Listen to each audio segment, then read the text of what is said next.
Welcome to the presentation of a lecture from Gnostic Radio, a free public service from the Gnostic tradition of Samael Aun-Weor. Gnosis is the root wisdom of all the world's great religions. Gnosis is a universal teaching of practical science, whose goal is absolute liberation from suffering and the complete development of the human being. This lecture is one of many available by free download or podcast. The hundreds of hours of lectures range in topic and complexity in order to address the many needs of humanity. Each Saturday, Gnostic Radio broadcasts live. The live lecture is accompanied by an online chat, allowing listeners to read additional explanations related to the lecture and providing an opportunity to ask questions of the speaker. To learn how to participate or tune into our continuous web broadcast, visit our website for more information at gnosticradio.org. Gnostic Radio is made possible by the financial support of listeners like you. For more information or to make a donation, visit our website at gnosticradio.org.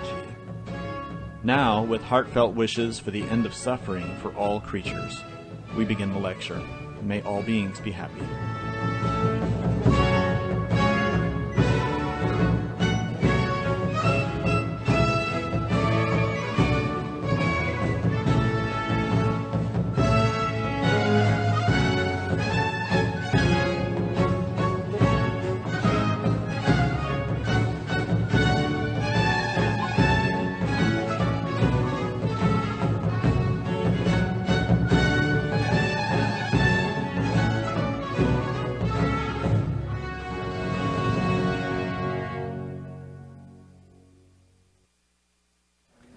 Continuing our discussion about matter, energy, and consciousness,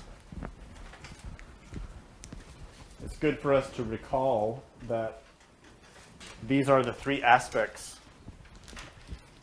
of every existing cosmic body: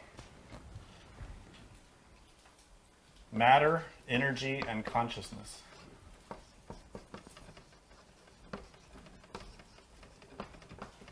Meaning that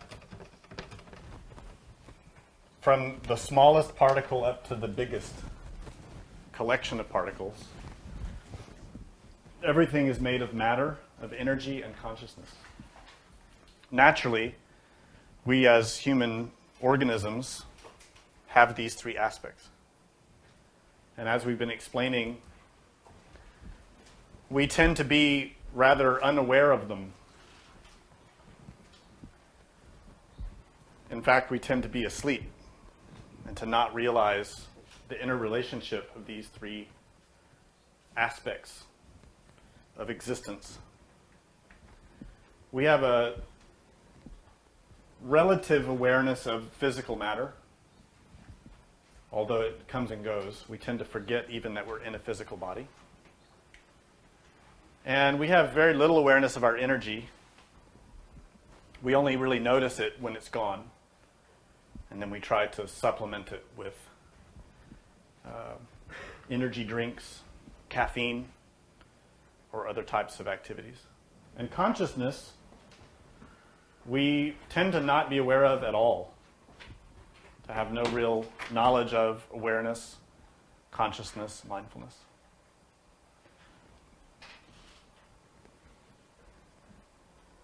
Yet when we study the Gnostic tradition or any real form of mysticism or religion, our goal is precisely to unite and master these three forces, these three elements. To become a true Gnostic, in fact, is to have consciousness of your energy and matter. To be fully conscious and in control of your energy and matter. We begin that effort or that path by awakening consciousness. We awaken consciousness by saving energy and by retrieving energy from where it is trapped in conditioned matter. So our previous lectures were about that, how we do that. And if we've been applying those principles in our spiritual practice, the result should be that we should start to accumulate more energy. We should rather free energy. Instead of wasting energy in frivolous activities, or worse, feeding energy into harmful activities, whether physically or psychologically, we start to take that energy and apply it towards beneficial purposes. Helping humanity, helping ourselves to rise out of the mud of the earth. So that is the real purpose of these studies. It is to awaken consciousness and to free energy from matter, to dominate matter, but consciously for the benefit of others. In that effort, the student who's succeeding in conquering their own defects and errors, in changing their habits, discarding harmful and useless habits for useful ones and beneficial ones, they begin to change how their energy functions, change how their matter functions, and in fact change how their consciousness functions. And the result is that they begin to have more energy. Now, this can have a dramatic effect, depending on the degree of intensity of the work of the student. Most commonly, that energy is immediately used by other egos. Most of the time, as soon as we start to get a little success in our meditation practice or our self-observation practice, we start to have that free energy, but other habits or other egos tend to take that energy for themselves. And we find ourselves back to zero. And so this is the challenge in the beginning for a beginning student. Ultimately, over a period of some serious effort, the student seeks to acquire what we call psychological equilibrium, which is where consciousness dominates the three brains. In other words, we have conscious awareness of what's happening with thinking, and we're able to maintain cognizance of that and not be swept away by discursive thought, habitual thought, obsessive thought. And secondly, we become more conscious of our emotional state and are able to cognizantly monitor the state of our feelings, what's arising and passing in our heart. And we're no longer swept away by reactions in an emotional way, like getting upset or getting excited. We're able to maintain an emotional balance consciously, cognizantly. And third, we're able to maintain conscious awareness and equanimity in our motor, instinctual, and sexual brains, meaning that we're not swept away by impulses, we're not swept away by sexual desires, we're not swept away by instinct. We're able to maintain control over our human machine, consciously, cognizantly. This is not easy. To arrive at this is not easy. It requires that we have a great deal of energy feeding the consciousness. But now we have a challenge that emerges. Really, it's emerging the whole time. As soon as we enter into the work, this challenge presents itself. But it really becomes critical at this point. And that is those elements that want that energy become very upset. They become angry. You see, as we've been discussing, we have an enormous amount of energy in us already, but it's all trapped. That energy is equivalent to consciousness. It's two parts of the same thing. You can't separate them. Energy and consciousness are united. But all of our energy and consciousness is trapped in habitual thinking, in discursive emotions, in ego, in the subconsciousness, in anger, in pride, in lust, envy, gluttony, fear. All of those multitudes of elements in our submerged consciousness. There's enough energy there to create a planet, to give rise to an enormous, beautiful life, form of life, far beyond this type of physical body that we have now. Enormous energy, but we can't access it because it's sustaining the ego. And that ego does not want to let it go. It does not. It will fight. It will fight with every tool it has to keep that energy. So that's what we call the Black Lodge. That word Black Lodge has different applications.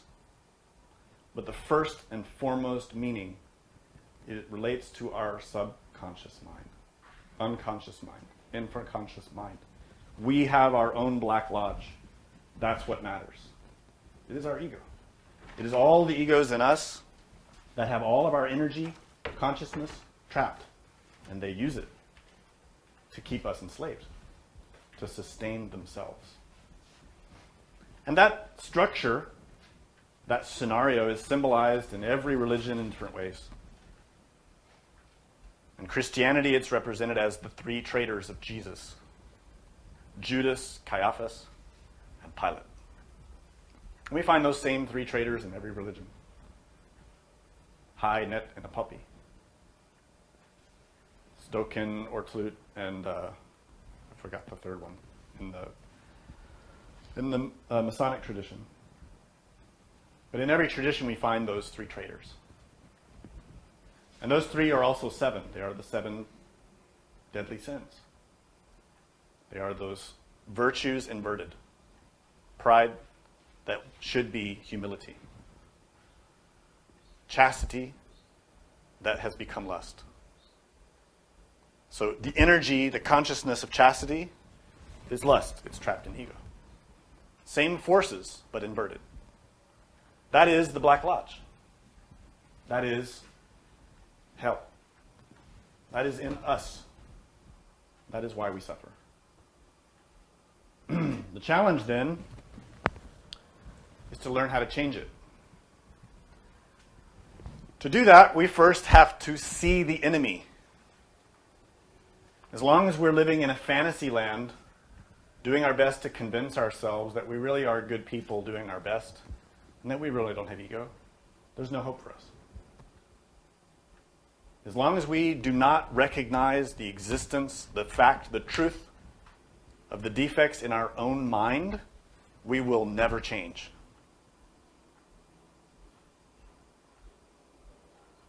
We have to see the truth about ourselves.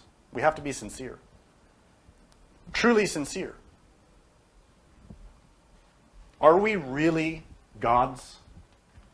Are we really masters of the planet? Are we really masters of nature?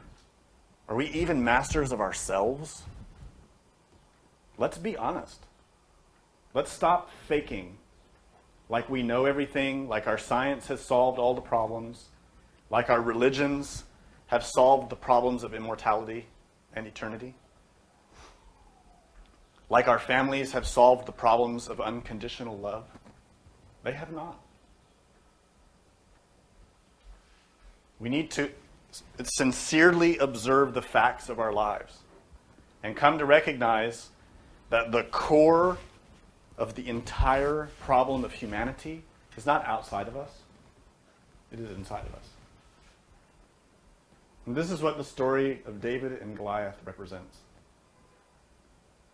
In the Bible, everyone's probably heard the story of that small boy David, the weakling, who, inspired by his faith in God, faced off against the Philistines and their terrible warrior, Goliath. That is the reality of our task. Because our consciousness, that free portion, is very small and very weak That is the part of us that actually has virtue, that is untarnished by selfishness. It is more or less only 3% of our consciousness. The remaining 97% is trapped in self-love, pride, self-esteem, anger, resentment, hate, jealousy, envy, fear, gluttony, laziness. 3% is very small and very weak. And this is David and Goliath. So how are we, as the weakling, the child, to conquer the giant warrior who laughs at us, who mocks us? Normally, students come into these types of teachings and learns and may be amazed and impressed and very enthusiastic about the knowledge, and may develop a great sense of motivation and intention to succeed, and believe very much that they will do it. And may even talk big. Yeah, I'm going to be an instructor, and I'm going to resurrect. I'm going to get my astral body, and my mental body, and my causal body, and I'm going to amaze the world. Well, that's all pride, firstly. And it's also completely unrealistic. The fact is, to achieve anything in this work, that I, that you, has to die. Everything that you think you are now is mistaken. We don't like to hear that. We don't like to say that. It's painful, but it's true. This structure of a self that we've sort of put together in this lifetime is all fake. It isn't our real identity. It's a hodgepodge, an aggregate, a collection of random junk that we've put together as a self. And it consists of our name, our memories, our history, our traumas, our tastes in music and clothes and fashion and people. But in reality, when you observe it objectively from the superior levels of nature, it is junk. It's garbage. It's meaningless, it's impermanent, it doesn't last. And I'll tell you something, the older people will know the truth of this. A single strong event in your life can shatter it. When your beloved one leaves you, when you lose all your money, when you become ashamed in front of your peers, that sense of self can be completely destroyed by a single common happenstance event. So where is the permanence in that? Where is the self in that? Where is immortality? Where is the beauty of the soul? Where is the mastery of the human being? There is none. That's all nothing. You see, real mastery is eternal. The real self is immortal. Consciousness, energy, and matter are all forms of one thing. They are eternal. Remember the lecture? The first law of physics. Energy cannot be destroyed. It can only change forms. We need to change form. But to go through that change, we have to go through a great destruction. It's a great battle.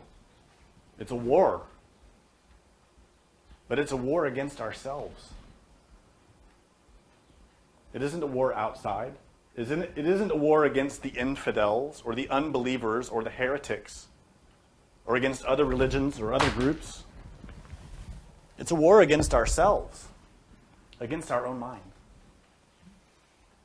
And this is the thing, the subtlety, the importance that humanity never gets. We come to a religion, we want to just believe.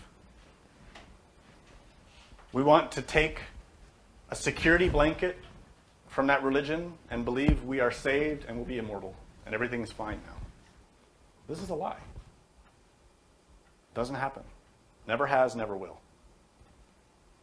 An angel, a Buddha, a master, emerges out of death, the death of the ego. All that is pure in us emerges out of that, and all that is impure dies. We are 97% impure. We have to pass through a great destruction. This is why we have to retrieve our energy from our ego and destroy that ego so that the energy can be transformed and rise up. First, we have to become a human being. We're not even human beings yet. We're animals. Animals with intellect. Animals who reason. We are walking, talking vessels of lust, anger, pride, fear, jealousy, and envy. All of that is animal. In the human kingdom, there are human virtues. Rarely do we see those in us. It's very rare. We have the potential, and they can emerge occasionally. But to cultivate them, to become them, requires a great effort.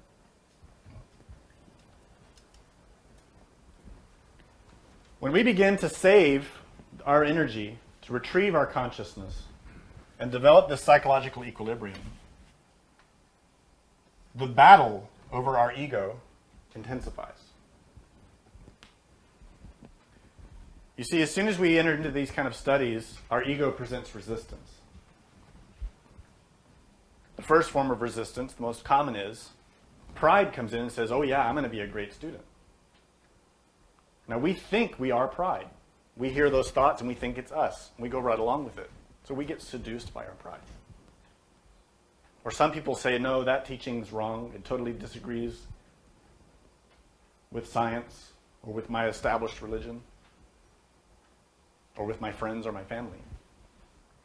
And so then we get dissuaded by pride, by jealousy, by envy, by fear, by the desire for security or comfort, by the desire for acceptance. Or we get dissuaded by laziness, who doesn't want to work. Many obstacles. But little by little, those obstacles intensify. If our consciousness is strengthening in the teaching, we're actually developing equilibrium, our ego starts to get even more subtle, even more crafty. It gets harder to maintain ourselves in the path. What we need to understand is what this path is really about. In order to move beyond being a mere admirer of Gnosis, in order to actually embody and incarnate the teachings of Christ or Avalokiteshvara or Osiris or whatever name you want to use, we have to understand what Gnosis actually is. Gnosis is not a belief. It is not a theory. We teach through the intellect and through concept so that we can understand the actual practice. But the actual science, the actual methodology, is a priesthood. It isn't just something to study in books. It is magic. But I'm not talking about magic like those guys on the stage that cut ladies in half. That isn't magic. That's illusion. The word magic comes from the most ancient tract language by modern science. It's the Proto-Indo-European language. That's at the root of all European and Hindu languages. And they date it at about 5,500 years old. That's pretty old. And in that language is the word mag, which means priest. This is where we get our word magic. Magic doesn't mean illusionist or illusion. It means priesthood. Real magic is the domain of a priest, a lama, a master, an angel. This is real magic. And that word mag means to have power, to be able. And what is it to have power? It is to have energy over matter. It is to have energy. If you have no energy, you have no power, right? If there's no energy in this building, there's no power. You can't do anything, you can't turn anything on, nothing works. To do anything, even to move your body, even to move your arms, your hands, your fingers, to move your eyes, you must have energy. That energy is power.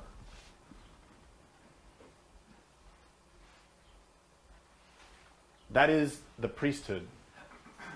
That is what Gnosis really is. Gnosis is a path of magic. Again, we have to cast out that foolish notion of the word magic.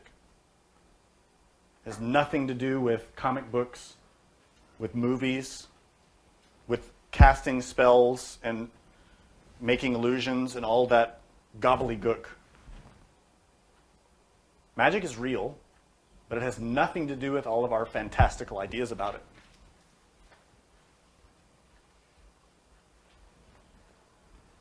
So a real magician is a priest. And a real priest is someone who has power. Let's rephrase that. There are a lot of people in the world who call themselves priests. But they have no power. They cannot heal the sick. They cannot solve the world's problems. They cannot even help themselves.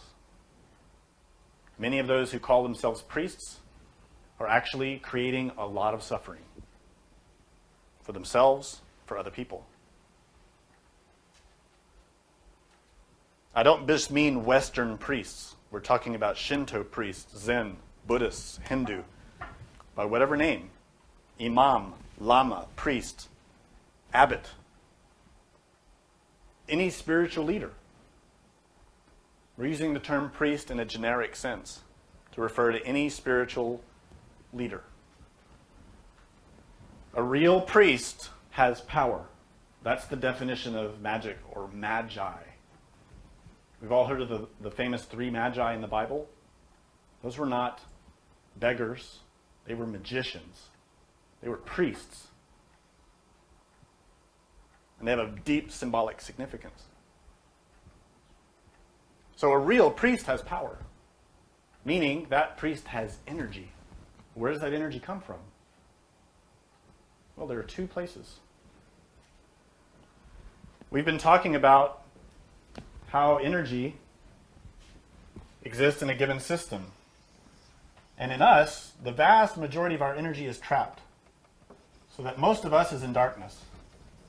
We only have 3% free consciousness, meaning 3% energy available that we can access and use. The rest is all trapped in our egos. So if we want power, to change our lives, if we want power to get something, to do something, where are we going to get it? Where do we all go to get power? Now. Where do we go now? Do we go inside? Do we meditate? Do we ask God? Do we pray? Do we find the way in ourselves to get what we need? No, we don't. We try to get it from somebody else. When we need food, we don't grow it ourselves. When we need money, we have to go work and we have to earn it, we have to steal it, we have to get it somehow. When we need to change something in our lives, where do we get the power, the energy to do it?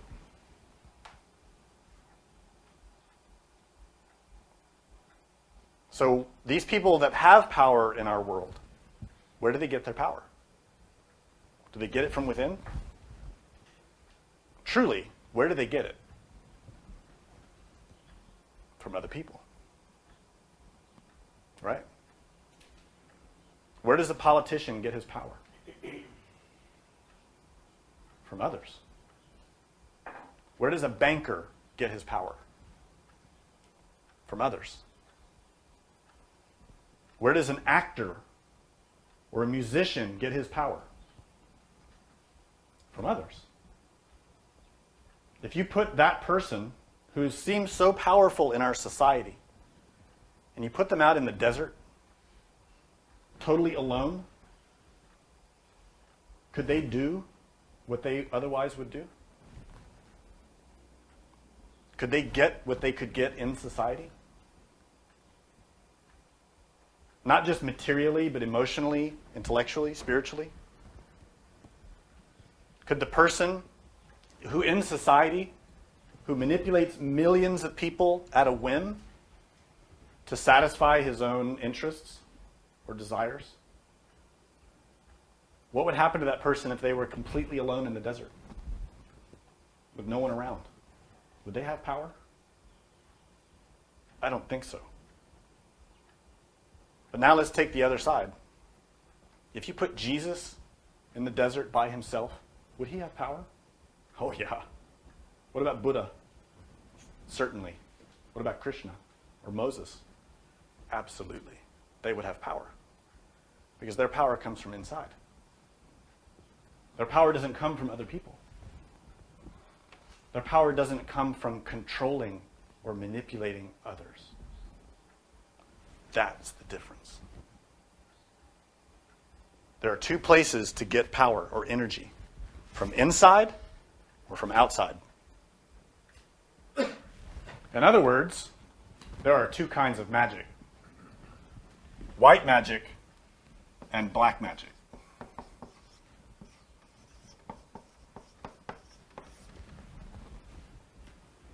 Very simple.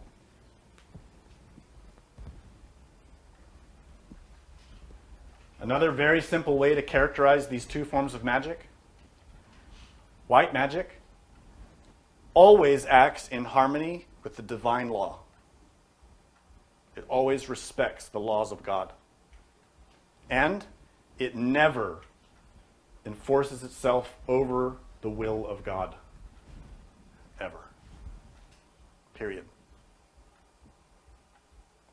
Second, black magic is always against the will of God.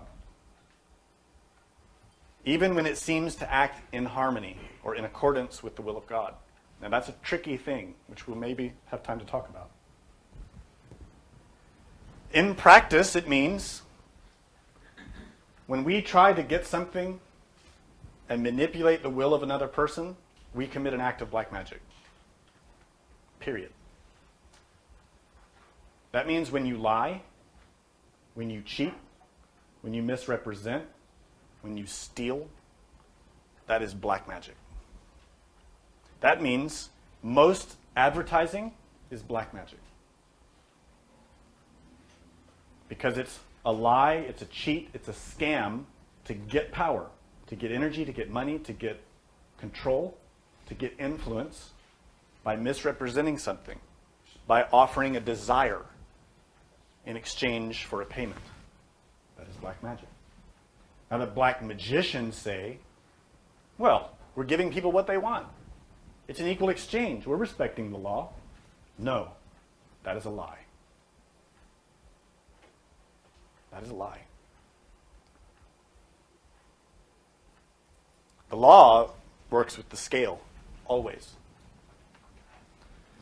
Black magicians manipulate even the law to satisfy their goals. So what is a black magician? It is a priest, a person who has power for selfish ends. In the most broad scope, that's the definition of a black magician. A person, a priest with power who seeks to serve themselves. I don't know about you, but I know a lot of people like that. A lot. And that's why in the Gnostic tradition we say, everybody on this planet is a black magician. We don't go pointing fingers at certain people, saying, oh, so-and-so is a black magician, and that guy and that lady, they're black magicians. You should stay away from them. That is completely absurd.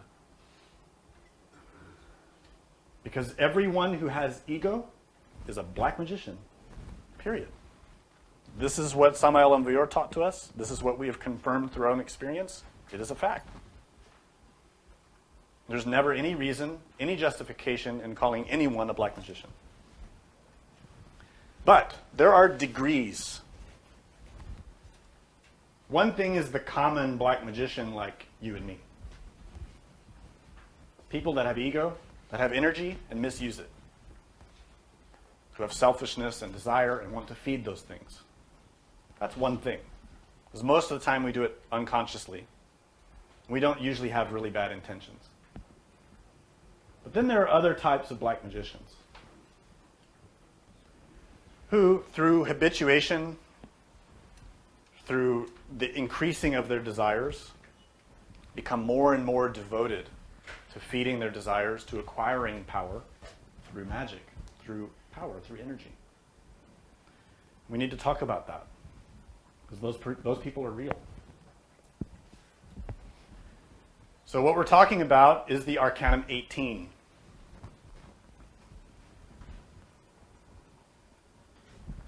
In the Tarot, which is the golden book of the law, there are 22 major arcana. These are laws, symbols that are encoding or representing cosmic laws, cosmic structures. Arcanum 18 is called Twilight. It represents hidden enemies. It represents black magic. And what you see in the image are two dogs facing off against each other, one black and one white. And behind them are two mountains, two triangles, one black and one white.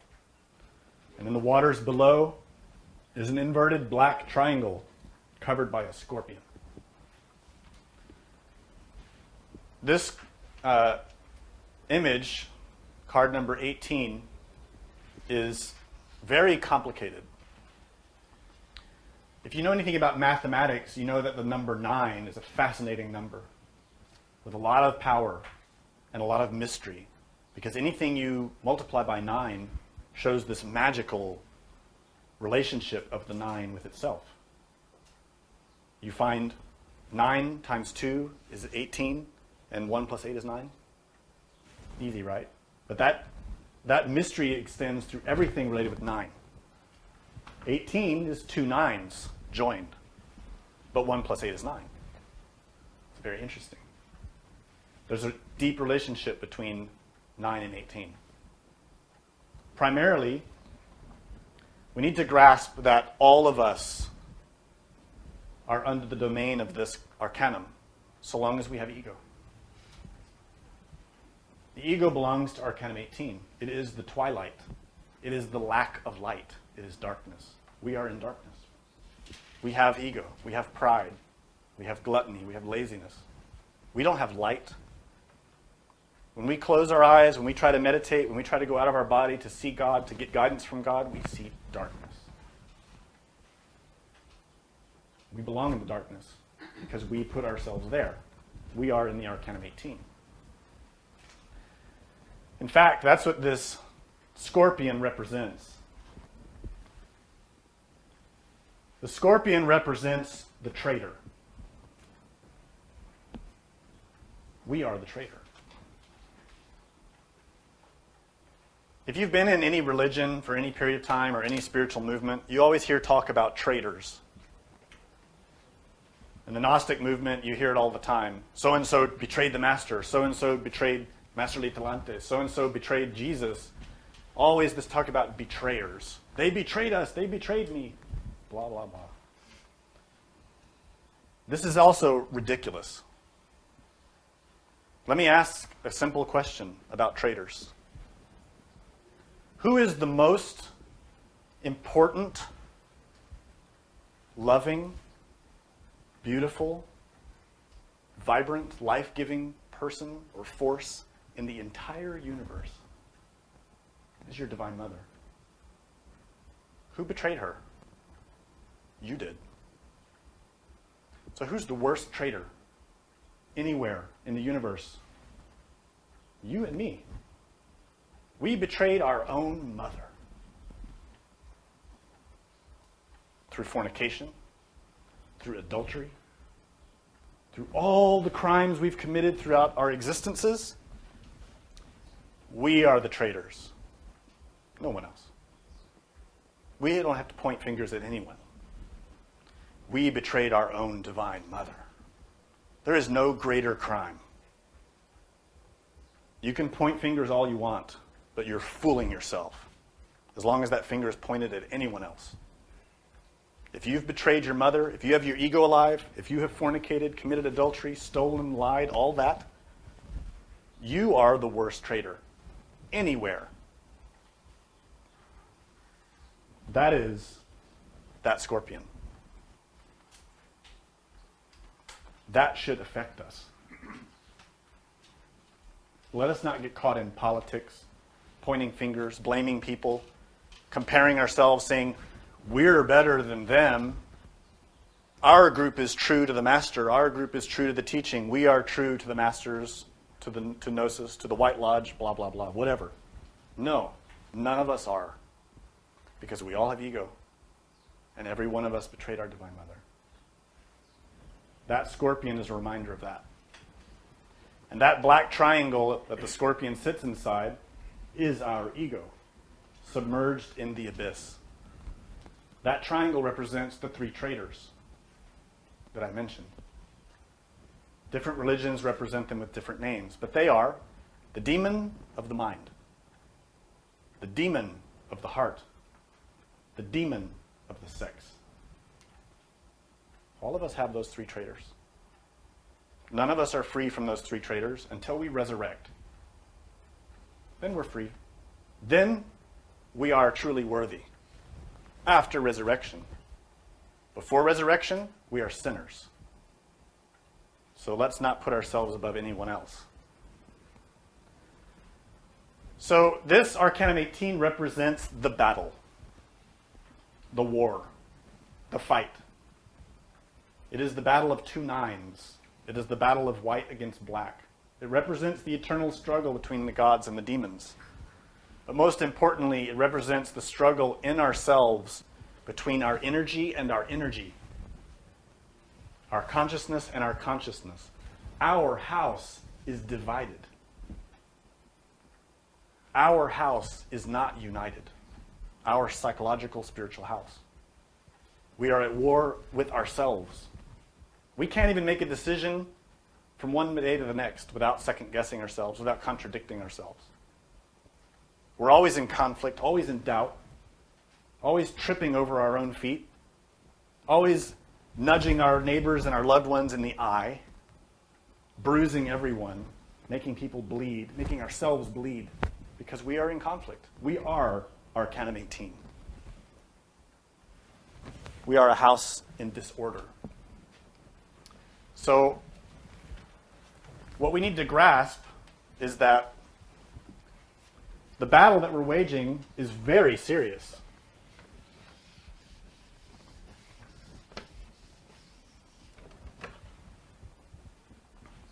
And not easy. And we need to work hard. We need to be serious. We need to have our feet on the ground. We need to be strong. The main, most important thing, put your faith in God. Remember your Divine Mother. Pray constantly. This is the best advice I could ever give you. Apply the basic factors of the teaching. Stop harmful action. Adopt virtuous ones. Train your mind. Right? And help others. We have to apply those principles constantly. In spite of that, we will have a lot of problems. We will have this conflict between the white and the black in ourselves. The black aspect wants its energy, and it does not want to release it. And you'll discover the truth of this as soon as you start trying to work on your lust. Lust does not want to change. It wants to stay fat and well-fed. And your pride does not want to change. Your pride does not want to humble itself. Your pride always wants to stand tall. Your pride does not want to love your enemies. Your pride wants to crush them. And we take these characteristics with us into our spiritual life. And we have conflicts with our brothers and sisters on this planet. And we want to crush them. That is not spiritual. That is pride. That is anger. So the attacks will begin the minute we begin transmuting our sexual energy. That's when it starts. If you're a casual student, you listen, you read a little, you study a little, but you don't transmute your sexual energy, none of this will affect you. Because you're in the hands of your traditional habits, and your energy is still being withheld by your subconscious, unconscious, and infraconscious mind. And so all the black magicians are happy. The ones inside of you and the ones outside of you. Because you are a sheep being led to slaughter, and no one's the wiser. But when you begin to try to take that fire from the devil, to try to steal that energy back from the thief, he gets really mad. He gets enraged. And he'll use every trick in the book to get it back from you. That means in all three brains. He'll work through your intellect, through your demon of the mind. He'll work through your heart, the demon of the heart, the demon of ill will. And he'll work through the demon of sex, desire. Now, this is where things get interesting. And I hope I have time to go through this. There's a lot to try to talk about.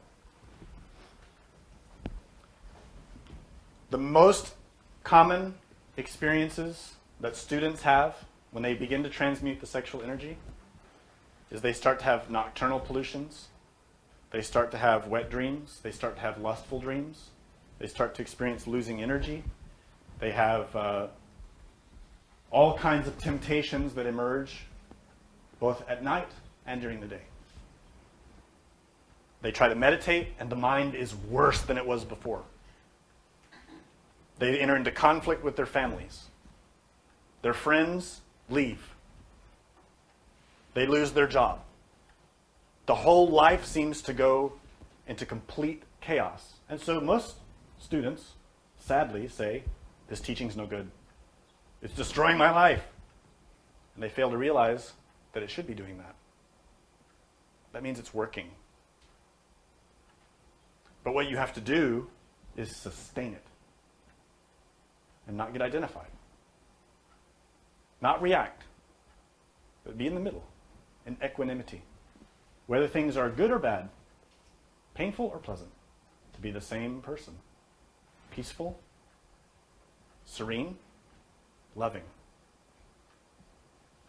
So, if you're a person who's married and you discover this teaching of transmutation, and you feel in your heart and soul that it's real and true and you must do it, and your wife or spouse, your husband says, if you even think about it, this relationship is over. Is that something new? Nobody heard that before, right?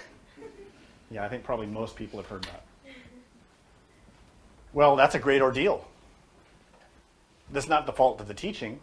It's your karma. Face it. Be serene. Now, what is the wrong answer? What is the wrong reaction? To attack your spouse, but everybody does it.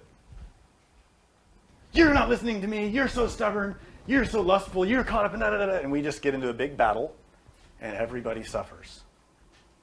What is the right attitude? Love. Understand the point of view of your spouse and respect them. Even if they disagree with you, love them with all of your heart. As Paul said in the gospel, in his epistles, I believe it was, you know not if you may save your wife.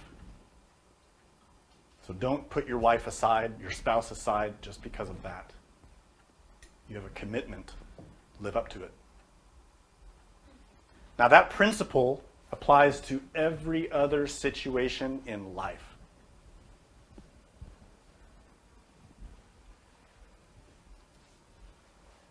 When we are trying to actualize these teachings in our lives, we have conflicts with our coworkers, we have conflicts with other students or with other schools or religions, we have to apply the same principle.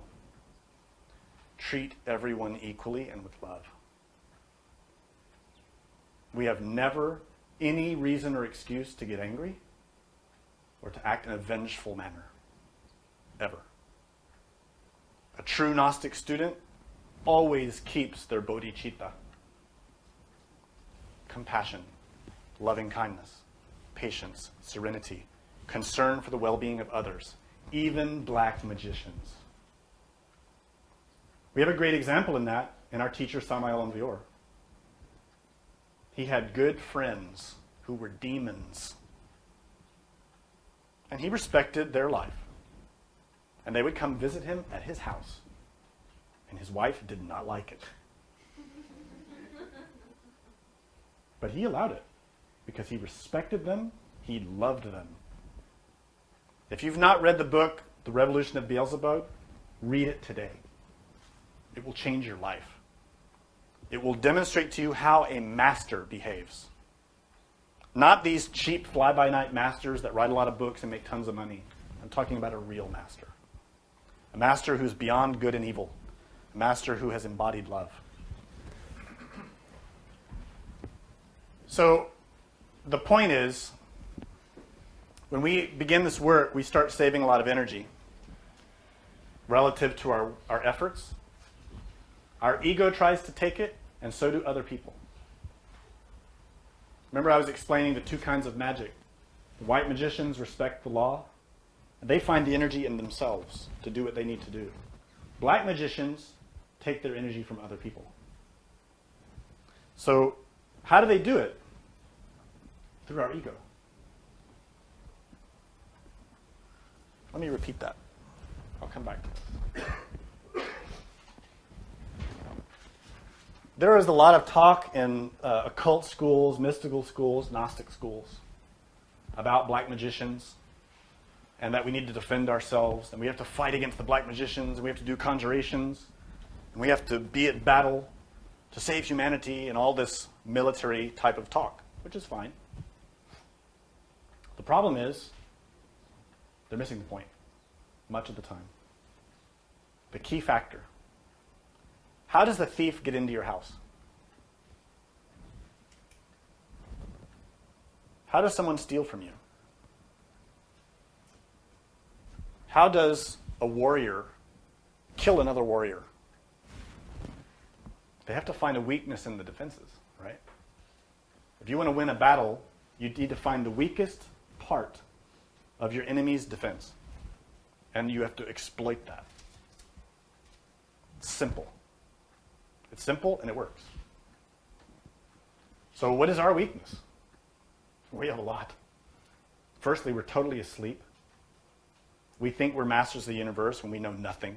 We think we're super smart and very intelligent and very educated, especially about God and spirituality, when we've never had a single experience with God. We've not even had a single experience in the astral plane, but we think we're experts about the astral plane. That is our weakness. We are foolish. We are naive. So that's what will be used to cheat us. The main point, before I get into the specifics of what can be used against us, is that only what is within you can be used against you. Very simple. If you have pride, black magicians will use your pride to destroy you, to take your energy and to make you their disciple. If you have lust, they will use your lust. If you have fear, they will use your fear. And your ego is the same way. Your ego is this big collection of very clever, crafty consciousness trapped in desire that wants energy. And it will use whatever you're weak to. Whatever your weaknesses are, they will exploit. Furthermore, the black magicians will use those egos to manipulate you. It's very simple. So if you want to defend yourself, that's the main thing to learn. So when we begin to experience problems of black magic, here are some general guidelines of what we can look for. These methods of attack happen in two primary ways. The first is during dreams. Now, of course, most of us are completely unconscious all night. Wake up in the morning and remember nothing. That's a problem. That's a big problem. If you're working to transmute your sexual energy, to save energy, to revolutionize your spiritual life, you need to become aware of the process of dreaming. You need to awaken. You need to take charge of that half of your lifetime. Because seriously, you spend half your life in bed sleeping. Maybe not fully half. Some people do. Maybe it's a third, but still, it's a lot. And secondly, they attack when we're supposedly up and awake walking around, what we call the vigil state. But still, we're really asleep and dreaming. So the main first point, wake up. During the day and at night, wake up. Pay attention. Watch what's going on. Let me clarify something real quick.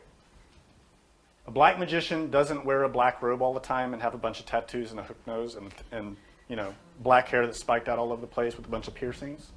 No, those are not black magicians. Black magician cannot be seen with physical sight. You will never recognize one by the way they dress, the way they talk, the way they act, what the music they listen to, nothing like that. It's impossible. They're normal people, just like you and me. We're all black magicians. Firstly. And secondly, the really dangerous ones look really sweet, humble, nice, charitable, spiritual, and lovely. They don't look like demons. They don't have tails, physically. They don't have horns coming out of their head. They don't have red skin and big, long fingernails. They're normal-looking people. In fact, they're very sweet, kind, gentle, exemplary citizens. You're generally in positions of power. Generally in positions of a lot of power. Those are the real black magicians. The ones who are awakened black magicians. And we would never suspect them. So let's clarify that first. How do they attack? Samael Aun in his very important book, Logos Mantra Theurgy, describes this in detail. Really, the lecture I'm giving today is a very imperfect, very bad introduction to that book. If you want to know what I'm talking about today, you need to read that book. Logos Mantra Theurgy. It's in the new edition of the Divine Science. Any serious Gnostic student should have that book memorized. You will need it. It's that important. So the way that the awakened black magicians manipulate our ego to get power, there are multiple ways. Black magic is one, and of course that's a priesthood that uses power in an egotistical way, through desire. That's through all kinds of rituals, mantras, practices, meditation, tantra, transmutation, you name it. They have millions of techniques, truly millions of techniques. And the bookstores are filled with them. Not just the New Age section, not just the occult section. The business section is full of them. The psychology section is full of them. The religion section is full of them. Books of black magic. They're not black books with pentagrams on the front. They're really nicely designed. But the contents are pure black magic. The second way is through psychic obsessions. To learn in detail what these subjects mean, you need to study the books of Samael. He explains them very well, far better than I can. But a psychic obsession could be something that we get fixed on in our mind, whether it's a belief or a theory, that we won't let go of. For example, if we become a fanatic of anything, that is a form of black magic. It is a form of being obsessed by a concept or a theory or a belief. That means that fanatics of Christianity are being manipulated by black magic. Fanatics of Buddhism, fanatics of Gnosis, fanatics of science, fanatics of this political party or that political party. They're all being manipulated by black magic. And every one of us here is a victim of this type of manipulation. We all have psychic obsessions. 3 enmities. This is conflicts between people. It's quite simple. An act of war is black magic, where powers manipulate people to fight each other. It can happen even in a family.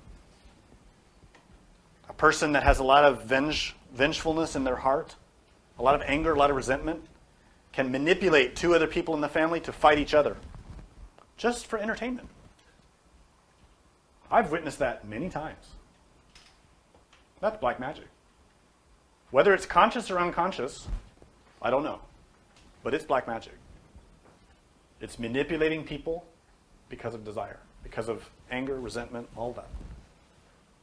When we see fighting between religions, it's black magic.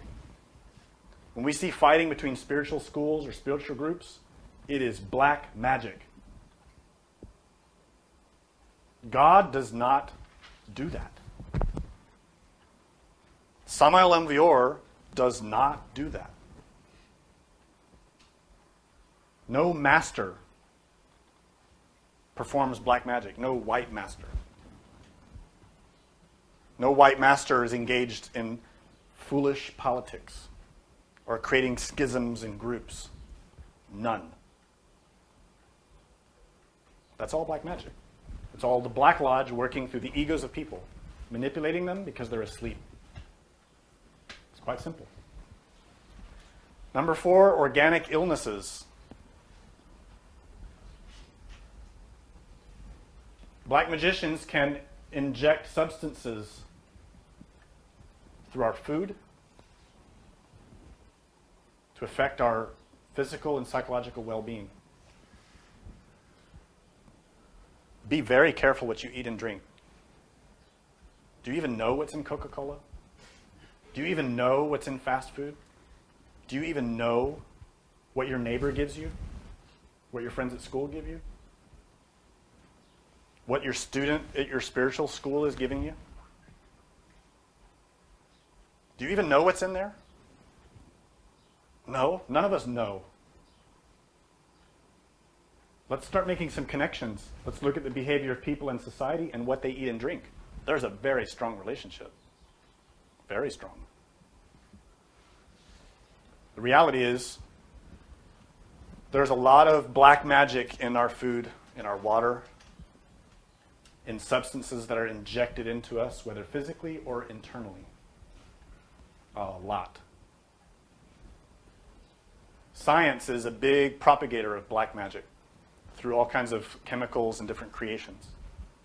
Number 5, vices. This one should be obvious. If you're really enslaved to your lust, you are child's play to a black magician. You're not even worth bothering with because you're so easy to manipulate. When you're addicted to pornography, when you're addicted to looking at other people on the street, when you're addicted to fantasizing about lustful images, very easy for any common on the street black magician to take all your energy from you. No problem. No effort at all. They don't even have to sweat for that. Easy. Number 6, culture. A lot of black magic here in culture. The way many black magicians manipulate our media, television, movies, books, theater, music, very deeply steeped in black magic. I'm not talking about guys that dress up like they worship the devil and play guitars. That's not what I'm talking about.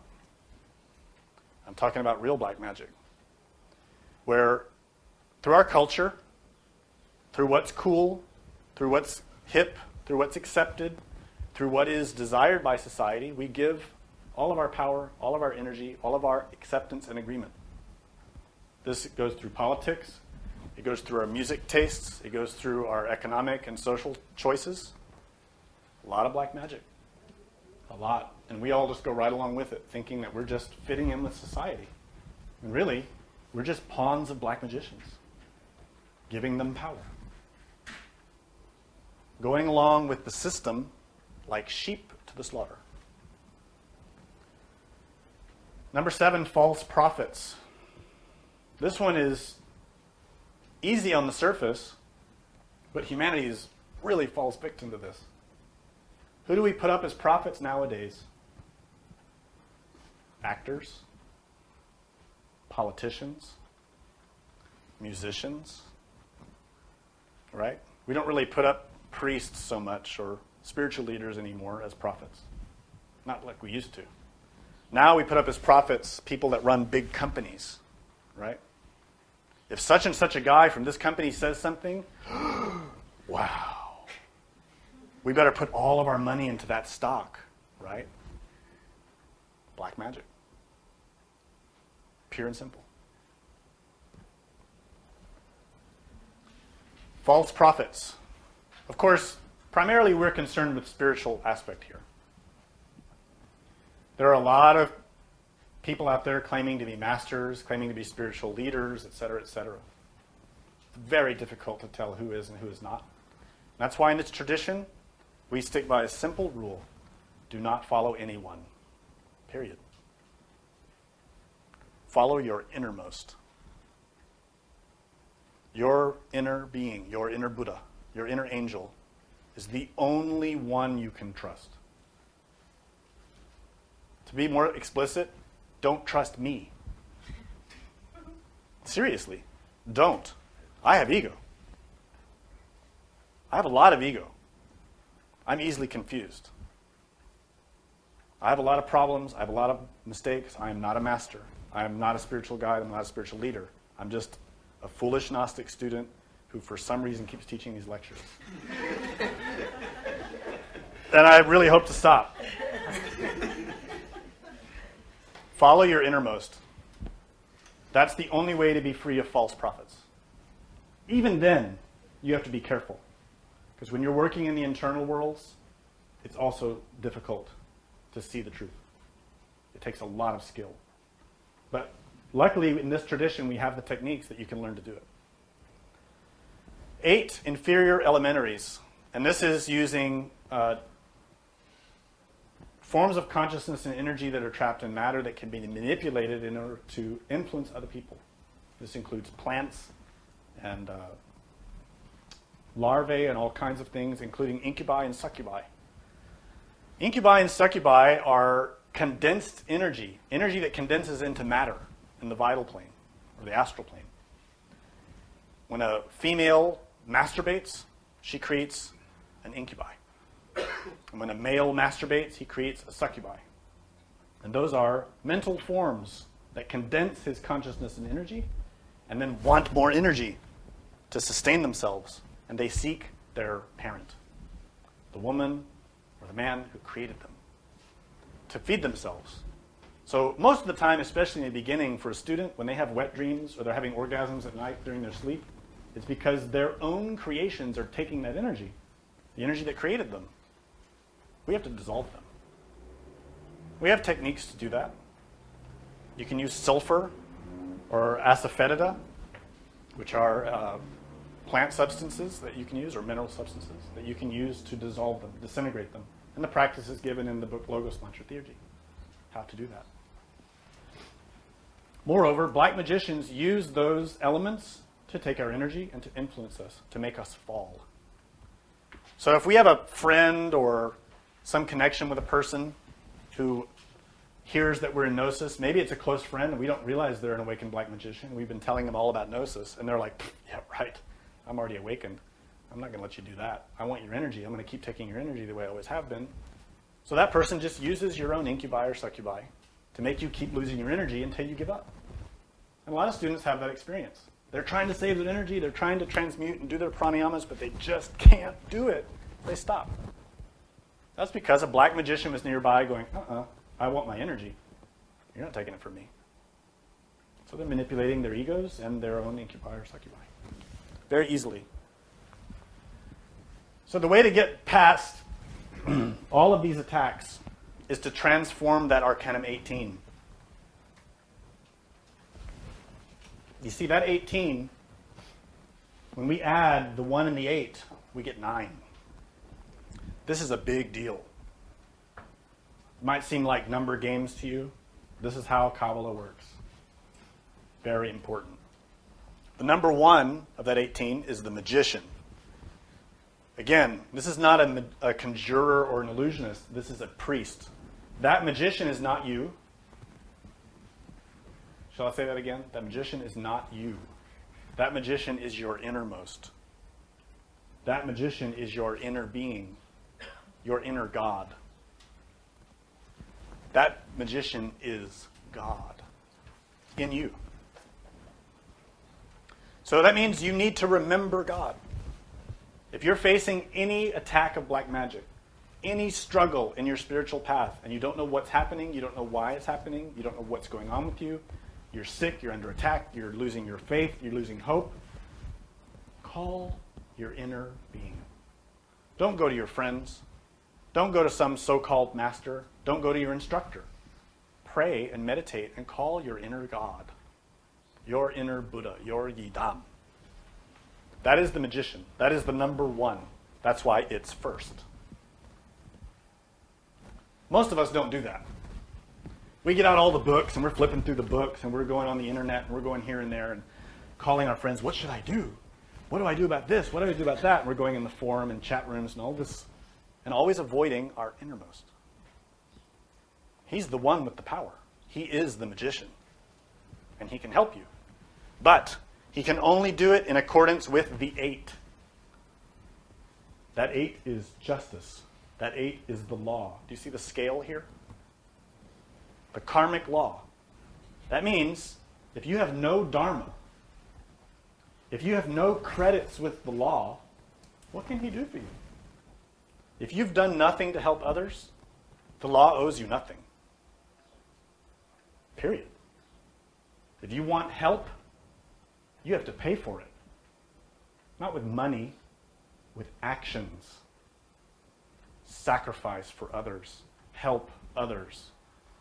Work on yourself and help others. That's how you earn the aid of justice. This 8 also represents Gebra, your divine soul. These two united form the full master. And that comes when you reach the first initiation of major mysteries. But that's another lecture. When you add them together, your innermost, working with the law, you get 9, the hermit. Stated another way, when your innermost unites with Gebra, you become an initiate. First degree of major mysteries. First serpent of Kundalini. That is where you begin to enter the path as a master on the way. Your being becomes a master at that stage.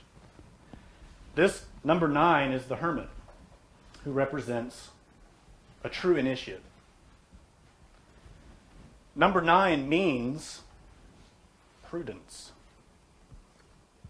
Do you know what that word means? Prudence? I think it's a word a lot of people hear, but I don't think many people can define it. But it's very important. Prudence means to have foresight,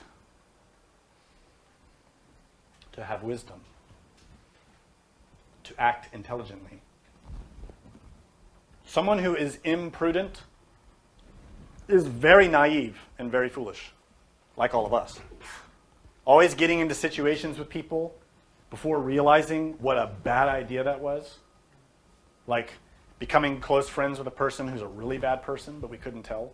Or getting married to a person who's a really bad person, but we didn't realize it. That is imprudence. We have a lot of that. What this number 9 is saying is that when we're walking from the lunar path to the solar path, we need to become prudent, meaning intelligent. We have to learn how to manage our life with wisdom. That is the guidance of God. To be prudent. This is one of the key elements in overcoming any black magic. Being smart.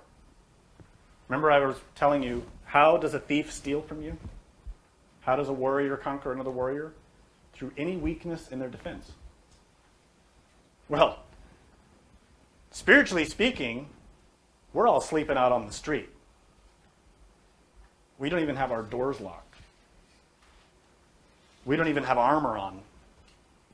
We're totally exposed, and we go around all the time saying, here I am, take anything I've got. Because we're blind, deaf, and dumb spiritually. None of us are awakened in the astral plane. None of us are even awake in the physical plane. So those that are awakened, we're like dumb sheep. Really.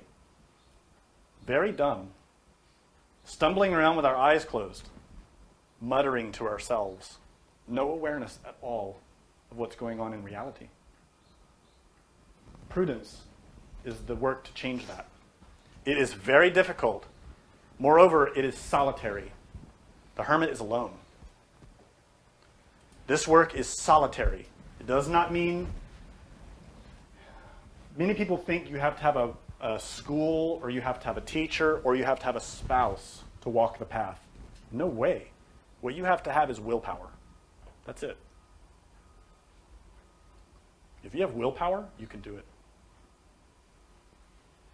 No teacher, no school, no spouse, no help, just will.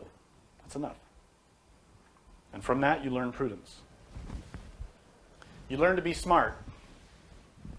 You learn to stop leaving your doors unlocked. And you learn to stop getting into stupid situations.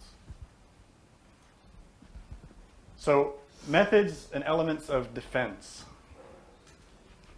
The most important, the single most important,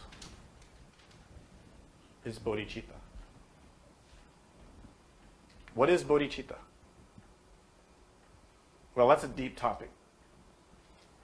We've given lectures on that and still barely scratched the surface. But in synthesis, it means the awakening mind, the awakening heart. It means cognizance of emptiness in combination with cognizant love. In other words, do not lose your equilibrium under any circumstances. No matter who you deal with, no matter what situations you face, treat everyone you meet with respect and love. If a black magician is attacking you, you awaken consciousness in the astral plane and you're surrounded by black magicians, don't react with anger or fear, which is what we're going to do anyway. I'm just telling you to try to be serene, to remember your being is with you, and to look upon these black magicians as what they really are, confused people. That's all they are. Demons are just confused people. Nothing more. Those who have been a parent and have dealt with a confused, angry child know that it's possible to deal with that child with a lot of love and restraint. To not let the child hurt you. They may be lashing out, right, trying to hurt you. You can hold them, you can restrain them, and treat them with respect and with love and compassion, right? We have to do the same thing with black magicians. However, we do not do that with our ego. Our ego deserves to die. Period. No mercy. But when you're dealing with another person another entity, another being, yes. We have to show compassion. We have to show love. It doesn't mean we let them trample on us. It means we have to defend ourselves. That is bodhicitta. It is a mind that is in equanimity, that has cognizant love as its chief virtue. You see, Samael Aun was attacked more times than any of us could possibly count. People tried to assassinate him in the physical world, many times. But you didn't see him chasing after his attackers with anger, or trying to kill them or get revenge, or blaming them or condemning them to hell. He never said, be damned and go to hell. He never said that. All his students say that. Did you know that? All of his students say that. They're always condemning others to hell. This is wrong.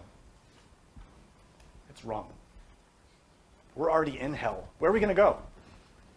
They can condemn me to hell if they want, but I'm already in hell. I don't care if they condemn me or not. There's a story that illustrates some of these principles. Yeah, I'm getting out of time and I still have a lot to talk about. But this story's good. That Samael told some of his students. That I just heard. I hadn't heard it before. And Samael was telling these students that he found himself in a beautiful temple. Very extravagant, beautiful place. Very sacred feeling. And when he realized he was there, some of the people in robes there came and put a sacred crown on his head. But because he wasn't fully sure where he was, he held it. Right? He grabbed it with his hands and held it there. And then they led him up to the altar. So he went up there to the altar. And he was looking, and it was very beautiful. All the devotees were there, and all the masters, and the beautiful altar, and the light, and the incense, the whole thing. And he went up to the front, and he said, okay, be a man. Tell me the truth. Are you black magicians or white magicians? Be honest. And these venerable elders sitting around the altar said, we are black magicians. And Samael took the mantle on his head and threw it on the ground. He said, then I don't need this. Of course, they all attacked him. And he had to fight very hard to get out. This is a true story. What it represents is that even when you have your consciousness very awake, sometimes you cannot tell where you are. Never assume that you know. Never. Always maintain a sense of equanimity and distance, and at the same time, respect.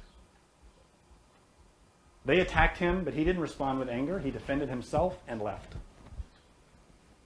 He didn't let them hurt him, but neither did he go and seek revenge and knock the whole temple to the ground and,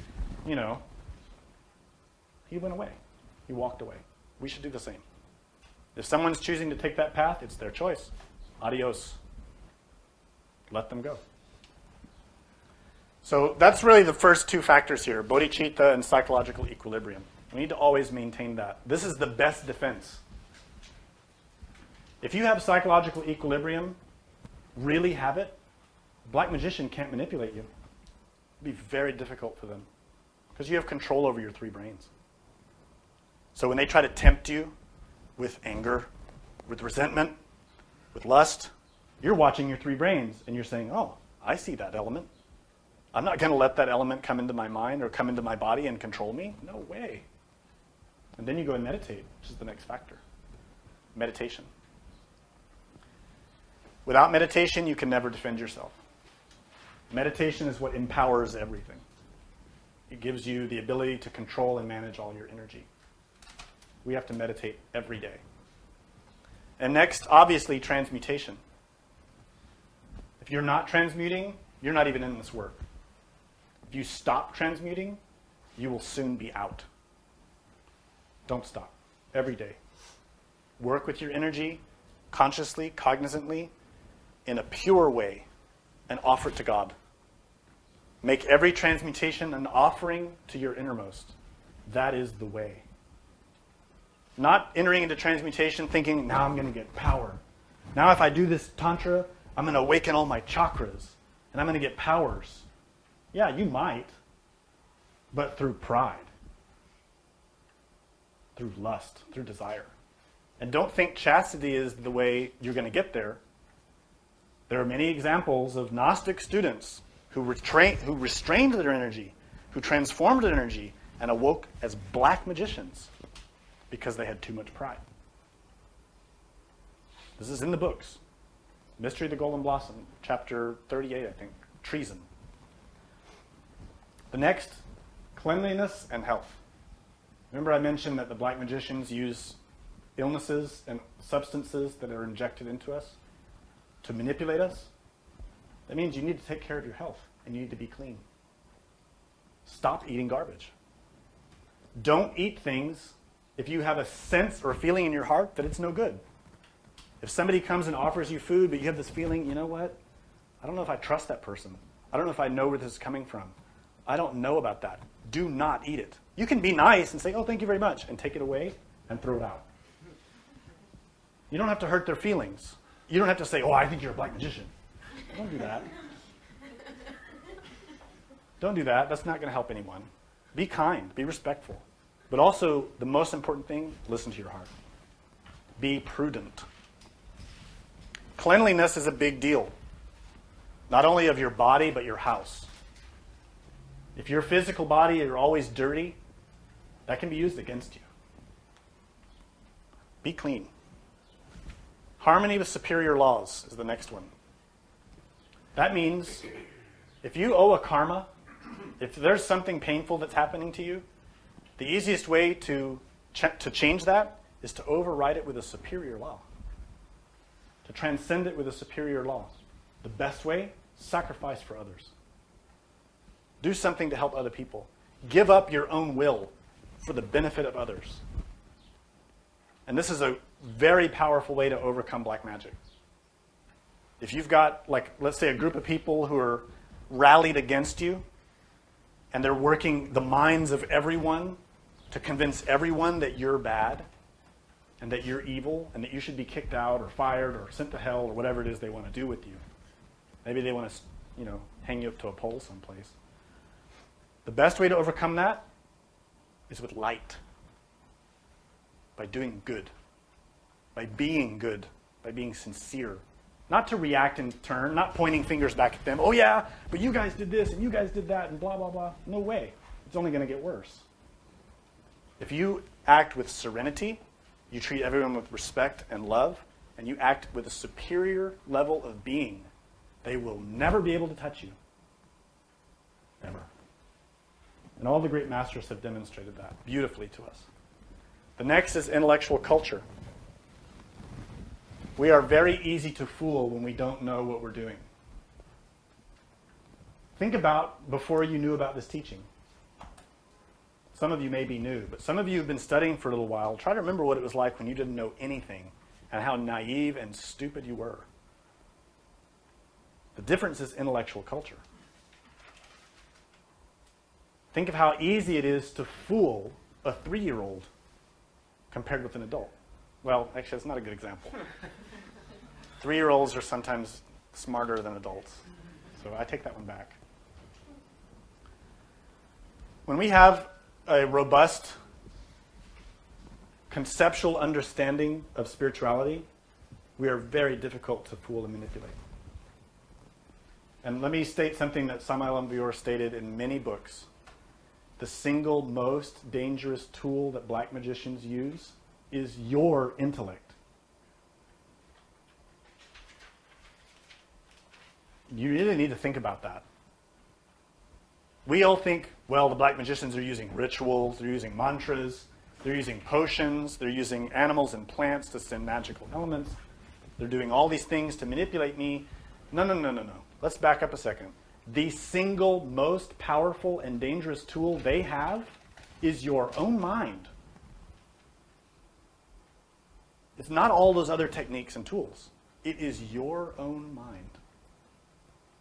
And it is how they will infect your mind with wrong ideas. intellectual arguments about why fornication is good, about why Samael is bad. This and that. Many arguments, many explanations, many theories, many teachings, many good reasons with black magic. So we need a strong intellectual culture. We need to study and know the teachings very deeply. Samael and Vior stated, we have to memorize the Kabbalah. We have to memorize the 22 Arcana. I didn't make that up. He said that. Do we all have it memorized? Oh, I don't. I'm still trying to learn. It's a lot to learn. But there's also a lot to conquer. White magic is the final form of defense I'll mention here. What is white magic? There's a whole range of techniques and practices, rituals, mantras, prayers, the vast majority of which are not taught in the physical world. We have a lot. And Samael and Vior wrote 60 or 70 books teaching techniques and practices of white magic that we can all learn. But most of them are in the internal worlds. First and foremost, of those techniques and practices of white magic are prayers. If you don't have these memorized already, start today. These prayers should come off your tongue without you even having to think about it. You know why? Because you need them in the astral plane. Physically, you can use them, and they're very powerful. But where you really need them is when you're outside of your body and you're asleep. And you need to train yourself that as soon as you realize you're in a bad situation or you're being attacked, these prayers come immediately to your tongue. Because they have a great deal of power. They channel forces. They call the help of the divine. There are many of these prayers. I listed a few here. Pater Noster is the Our Father. This is an extremely powerful magical prayer. It's especially useful when you're facing a strong temptation. In other words, if you're facing the temptation of an ego, let's say lust, maybe it's in your mind or maybe it's through another person, repeat this prayer a lot. You can repeat it verbally or you can repeat it mentally, but chant it, sing it, repeat it, meditate on it. It has a lot of force that can be used to protect you. My personal favorite is the Fons Alpha et Omega. This prayer has so much power for so many different applications. It's truly astonishing. And that prayer is given in a number of books. It's in the Logos Mantra Theurgy. It's in Occult Medicine. It's in the Gnostic Prayer Book. Very beautiful. It's in Latin. And it's exceptional in its power. A very easy one is a prayer that we call Belilin, and it's a prayer that you sing. Also has a tremendous power to protect you and help you when you're being tempted. If you're having trouble with nocturnal emissions, wet dreams, sing this prayer as you fall asleep. It will help you a lot.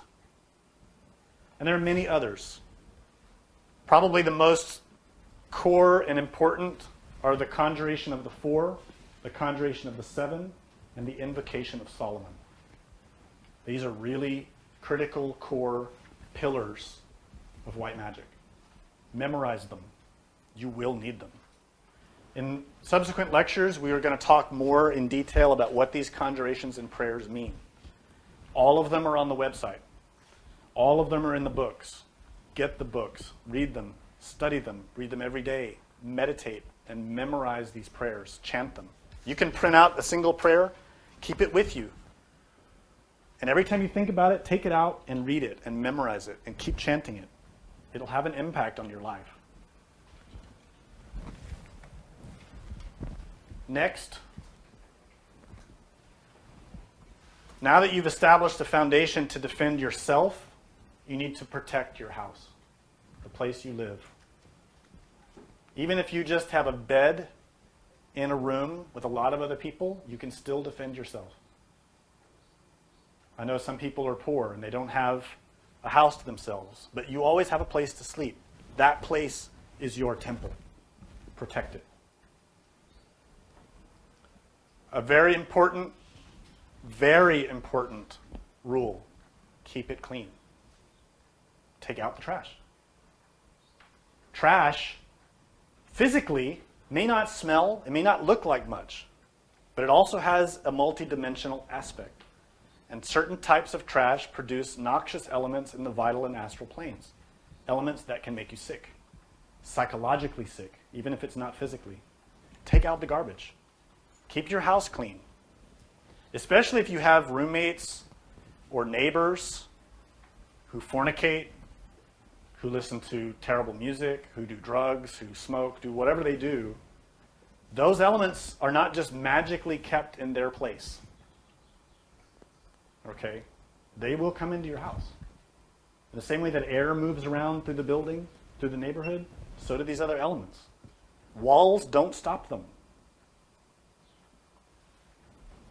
Keep your house clean. You should also be using incense every day. A lot. Not so that you're choking, but so that you're keeping the place with a nice atmosphere. Incense brings a beautiful atmosphere. But most important here is to do regular cleansings. This means to find and utilize the right kind of incense that will cleanse the environment of impurities and negativities in the vital and astral planes. I'm talking about incubi, succubi, and astral larvae. If you ever leave your house to go anywhere, you are picking up astral larvae. Period. Because this entire planet, every person on this planet is creating them. Astral larvae are like bugs or insects or slugs. They have thousands of names in esoteric literature. They're little parasites in the internal planes that feed on filth. And obviously, we have a lot of filth. We're filthy and disgusting in the internal worlds. And these elements feed on that. So whenever you go to the mall, you get on the subway, you go on the bus, you get in a car, you go to a shopping center, you go to a government building, you go to work, you're around people who masturbate, who fornicate, who are involved in all kinds of sexual depravities, who are obsessed with stealing, with theft, with cheating people, who are alcoholics, who are drug addicts, and there are enormous, vast quantities of these astral larvae everywhere. And they cling to your vital body. They cling to your inner bodies to suck energy. Sometimes that's why we get sick.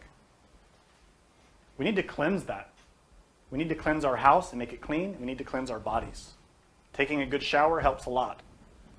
Keeping yourself clean helps a lot. Keeping your clothes laundered, changing your bed sheets as much as you can stand to change them helps. But what you should do, once a week, once a month, whatever you feel is necessary, burn sulfur, burn asafoetida, sage, rue, camphor. Any of those elements will help. Sulfur is the strongest. It's toxic. So if you're going to burn, just so you're aware, if you're going to burn sulfur, you'll use a charcoal in a burner, like an old pan or something. Get a charcoal going and put the sulfur and leave. And don't come back for a few hours or a day or whatever. If you're going to go out for the weekend or you're going to be out for the whole day, do it in the morning before you leave. And that sulfur will cleanse that place like you wouldn't believe. You'll come home and it'll feel different. It's truly amazing what it can do. Sulfur is the best. Asafoetida is also excellent. That's actually an Indian spice, but it's better to get the plant. If you can get the plant, get the plant. It's more effective. Sage is very common, easy to get. Burn sage and go around your house with the smoke. That'll also cleanse your body. And rue is similar. It's a plant. You can get these anywhere. And then after that, you have any other kind of incense that you want to use to perfume your house. And we all have zodiacal signs, and there are perfumes related with our astrological sign that can help. Next, have an altar. An altar acts as a beacon, as a storage center for energy. When you have an altar in your house and you meditate there regularly and you do your practices there regularly, you are charging that environment with energy. That has a big deal. If you don't have one now, set one up. It doesn't have to be fancy. Mine is so simple because I'm very poor. It's a little wooden table with a couple of candles, a little a glass of water and a thing to hold incense and a little cheap statue I bought 20 years ago that's worthless. That's my altar. Totally simple. And I have a pentagram. That's it. No big deal. Pentagrams. Pentagrams help a lot. These act as walls or defenses in the internal planes. For sure, you need one on your altar. For sure, you need one over your bed. For sure, you need them at your bedroom window. And for sure, you need one on the floor of your bedroom door.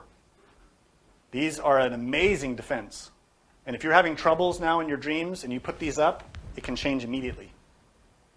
Because the lower level black magicians and creatures can't get past them. Higher ones, that's another story. We'll have to talk about more potent defenses in that case. But this will help you a lot. You can make your own pentagrams. You can buy them from the Gnostic store. But put them around. They're very powerful. Every night when you go to sleep, mentally trace a magical circle around your bedroom or your house. And this is to pray to your Divine Mother, to pray to your Divine Father, to beg for protection, and to visualize a wall of flame emerging around your house, and trace it with your mind 3 times, and chant the mantra, Helion, Melion, Tetragrammaton, 3 times.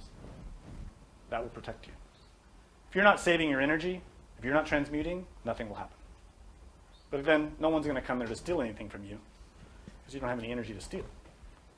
But if you're transmuting, it will have power. And lastly, work with elementals.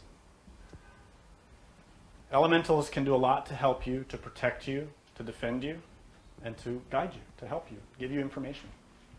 Key in this effort are the maguey, the aloe, mustard seeds, the angel's trumpet, pine trees, cedar trees. A lot of examples. All of those practices are in the book Occult Medicine and Practical Magic, and in the book Igneous Rose. And also the aloe is described in the Tarot and Kabbalah book. Those are very, very important, especially when you're dealing with a very strong, painful situation. If someone's really attacking you hard, you're really having a hard time dealing with a person, these elementals can help you a lot. And they're easy to use. Oh, that's the end. Wow. I had a lot more to say, but I'm going to end there because that's 2 hours and I'm tired. So do you have any questions? You said one of the prayers and the one was very powerful, and yet the Our Father was not as? Not as. Okay. Well, that was different. The question. Yeah, it's well, that was the differentiality. Was it? I mean, if you just they're different. Lesser, why use lesser? It's hard to put into words. Each prayer, each mantra has a specific application. Both are used for protection. More specifically, if you're facing a temptation, if someone's trying to manipulate an ego or you're struggling with an ego, the Our Father is the best because it calls upon the force of your innermost, right? To give you strength in your 3 brains, to help you see your way and not be submitted to that temptation, to not fall victim to it. That's the power of that prayer. It creates a connection with your innermost. The Fons Alpha, on the other hand, is more like putting up a defensive shield. It's a prayer of protection. And in fact, that prayer is more important when you're actually being attacked, like someone's trying to hurt you or harm you or dissuade you from what you're trying to do. That would be more for the Fons Alpha. But the Fons Alpha is also important when you're trying to comprehend something. It could be a situation like that or even an ego. Fons Alpha has an amazing capacity to unlock doors in your psyche. Very powerful. And then you get to Belly Lean, which is kind of similar but different. It creates an environment in the internal planes that black magicians cannot stand. So they all work a little bit different. And you'll know when you start to really awaken in the astral plane and use them, you can see the effects. But it's hard to put into, Yeah, no, I understand. into verbs. Yeah. The question here. What direction does the altar have to face? Never understood. Yeah, setting up an altar, there are a lot of details that you can apply. Some of them are in the book, The Yellow Book by Samael and Vior. It's best, if possible, for your altar to face the east, right? So that when you're sitting at your altar, you're facing the east. But some houses it's not possible. So you can get it as close to that as you can. But if you can't do it, not a big deal. It can be a symbolic east.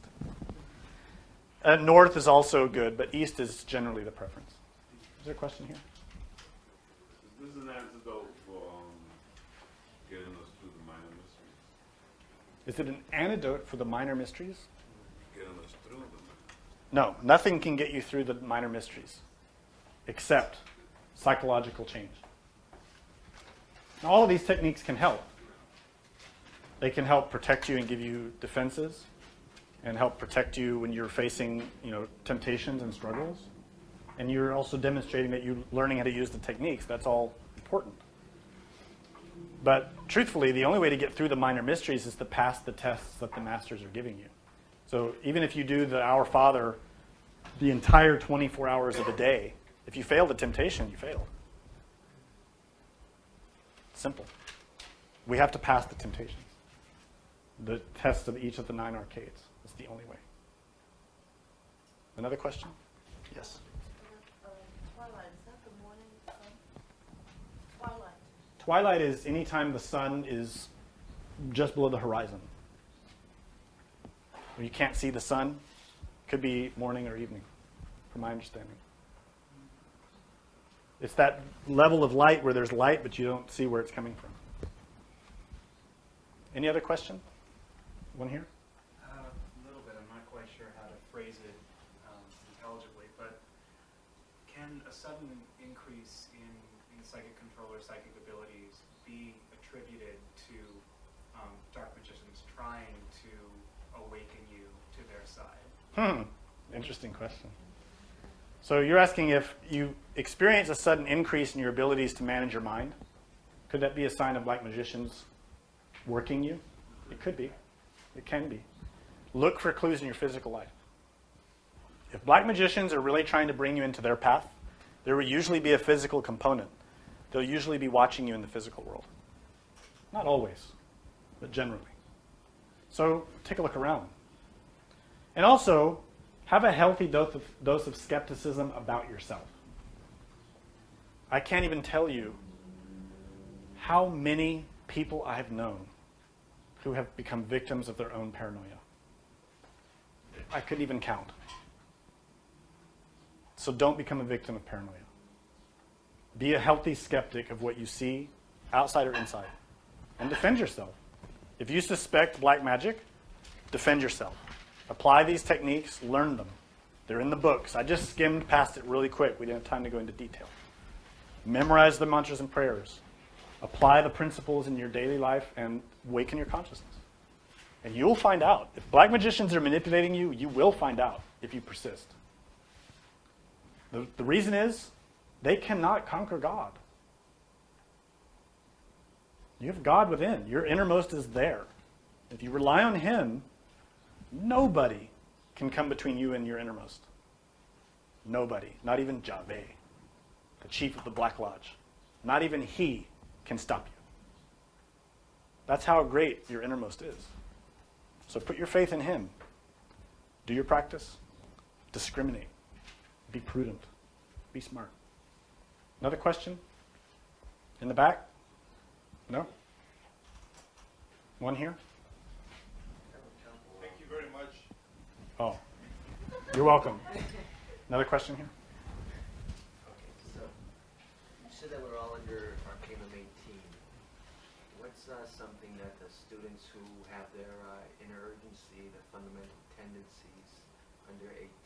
I know Samael and Beor, some of his numbers were also 18, and he struggled more than anyone with being an initiate as well as being attacked. Undoubtedly. Yeah.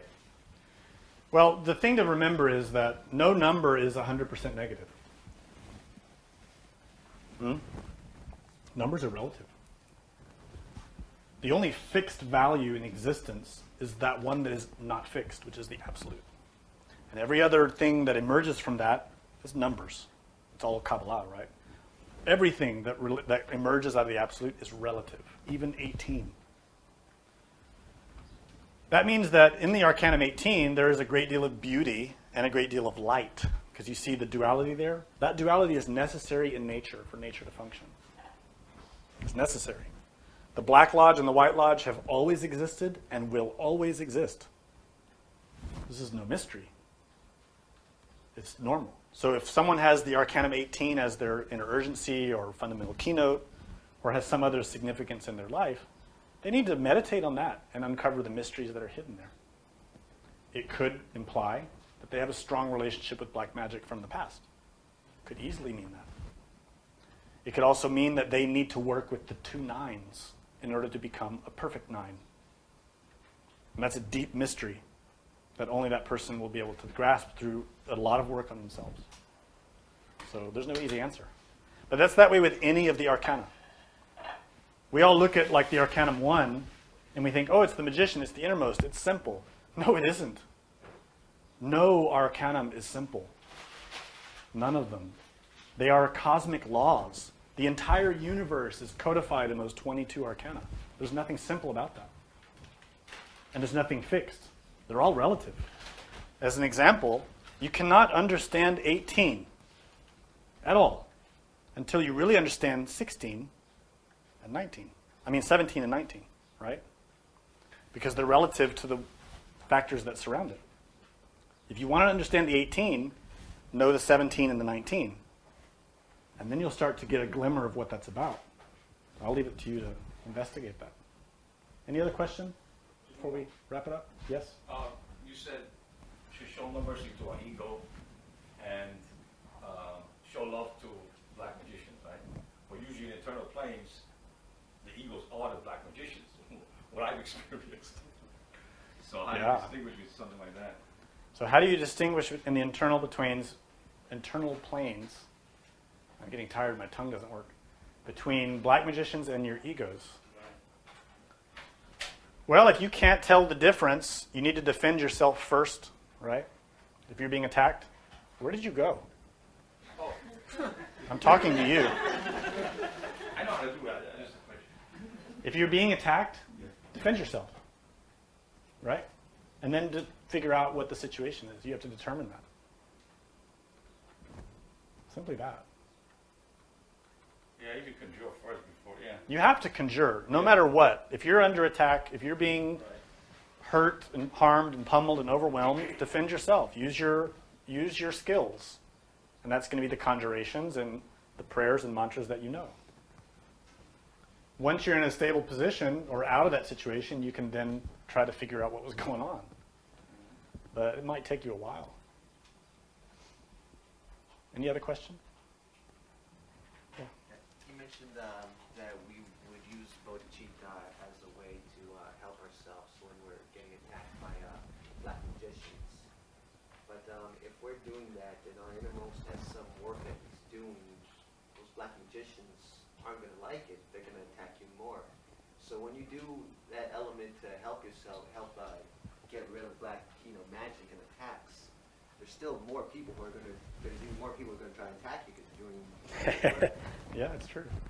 So, Well, let me ask you a question. So you're saying the more that you try to have compassion and restraint, to have bodhicitta as your attitude towards black magicians, the more they're going to increase, right? It's true. But let me ask you something. If the darkness grows greater, doesn't the light also? Yeah. And if the light grows greater, the darkness grows also. It's converse. It's dual. This is part of the mystery of the Arcanum 18. But I'll give you a little hint there, because there's a dualistic loop you can get caught in. Well, if it's always like that, how do you get out of it? Right? If it's always black opposing white, what's the ultimate synthesis? It's the bodhisattva.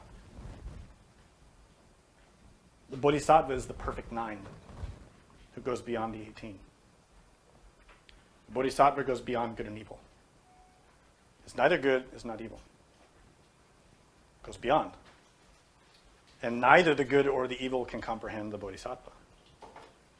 They just don't get it. Because they're locked in that dualistic battle.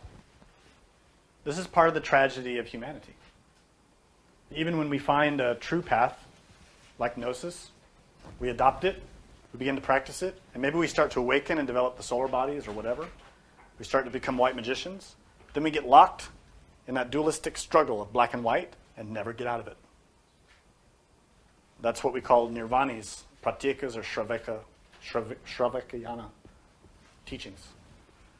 It's where we see that eternal struggle between the gods and the demons. Bodhisattva goes beyond that.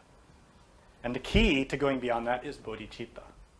It is that attitude, conscious attitude. It's a paramita. So what I'm explaining is that this path, Gnosis, is not the path of sainthood. It is not a path to simply become a saint and to become a prophet. It is not. It is well beyond that. You can become a saint. If you just want to be a saint and you just want to be an angel and you want to be locked in the eternal battle with the demons, you're welcome to it. And you will be eternally in that battle between good and evil. And you will eternally be cycling between good and evil. Because we see that. The angels rise and then they fall. And the fallen angels are demons. And after a while the demons go, oh, I'm tired of this. Let me become an angel now. So he rises up, becomes an angel. And then he fights the demons. And then he gets caught in the battle again. And then he falls into being a demon again. And it goes on and on for countless ages. And it's been like that forever. Right? The antidote, the way out, is bodhicitta. It is to develop that power. Bodhicitta is not easy to grasp. So don't think, oh, I get it. You won't. It's not easy to get. Because bodhicitta is comprehension of the absolute, combined with cognizant love. It is the very essence of Christ. That's why it's the great power of the bodhisattva. When you comprehend what that means, I mean consciously, not in your intellect, but in your being, you become a different kind of person. You start to get a flavor of what it is to be beyond good and evil, and you start to understand what Samael and Viora was teaching, and is teaching. It's something different. It's not his own. It isn't ours. It's been taught by all the great saints. I mean, like the real ones. Krishna and Muhammad, Moses, all those great masters, bodhisattvas. So to become that is to rise beyond that duality of the 18. You see in that 18, there's always this dual force, right? These two factors fighting each other. As long as you're stuck there, you'll never get out of it. Bodhicitta is the way to go beyond them both. So don't think you'll get bodhicitta in like a couple of sentences from me, because I have a hard time explaining it because I don't even get it. I'm trying to get it. It's not easy. So is there another question? Please. A person with a number 9 arcane, can that be pointing out that that person is a bodhisattva? No. No, if they have a number 9 in their numerology, it means they need to descend to the 9th sphere and work with the power of the 9. There is no numerological or metaphysical sign of a bodhisattva until the innermost reveals it or chooses that path for the person. I know everybody likes the idea of being a bodhisattva and thinks that's really cool, and maybe I'm one. The reality is something else. Master Samael said that fallen bodhisattvas are worse than demons. We're all fallen. I don't know about you, but I'd rather not be worse than a demon. So if I have to be a demon, at least I can just be a regular demon and not worse than demons. But, there are fallen bodhisattvas, and especially in the Gnostic movement, there are quite a lot. But again, they're worse than demons. Worse. Until they rise up. Until they resurrect. And that's precisely the problem. To go for one more second about that, when I was talking in the previous lecture about managing energy, we talked about how any given system has a given quantity of energy. Common souls like us all have a very limited amount of energy we can manage. And that shows in the impact that our lives have on other people. It's not much. Relative to the scale of the planet or the universe, our impact is completely insignificant. We maybe affect 2 or 3 or maybe 5 or maybe 40 or 50 at the most people, right, in what we do. It's not much. Bodhisattva, on the other hand, fallen or otherwise, can affect an entire planet because their vehicles can manage that much more energy. So when we see, I said early in the lecture that we have within us trapped enough energy to create a planet, to become a cosmo-creator. That potential energy is there to become a great angel who supports life forms. Bodhisattva can support a solar system, a galaxy, or a universe. So let's put it in perspective. If that person falls, think of how much power and energy they can move. An awful lot. If a bodhisattva becomes a black magician, very bad situation. Not just for 10 or 20 or 50 or 40 people, for billions potentially, depending on the level of that bodhisattva. It's a very tremendous statement to talk about bodhisattvas fallen or risen. We have to put it in context. It's a very tremendous thing. It's not normal, it's not common, it's unusual. It's odd. If you suspect yourself of being one, keep your mouth shut. Really. It will benefit no one for you to talk about that. Worse, it can hurt everyone. And if you hear other people talking about, oh, that guy is a fallen bodhisattva, or, oh, he's a rising bodhisattva, tell them to shut up. Because they're playing games with the tongue that can harm a lot of people. Especially if that person really is a bodhisattva, and we start talking about them. Is that going to build their pride? Think about that pride and that bodhisattva, how many people they can hurt. Let's think about the people. Let's think about them. What's best for them? What's best for them is not to follow masters or go say, oh, I heard this guy over there is a fallen bodhisattva. Let's go see.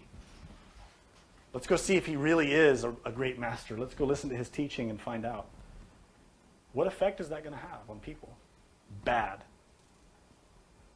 It's better just leave it alone.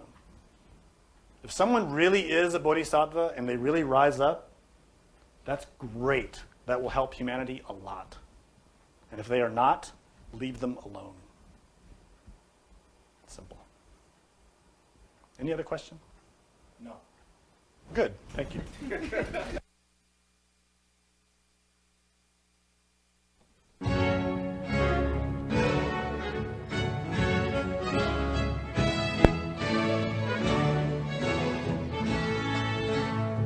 The presentation of this lecture was made possible by donations from listeners like you.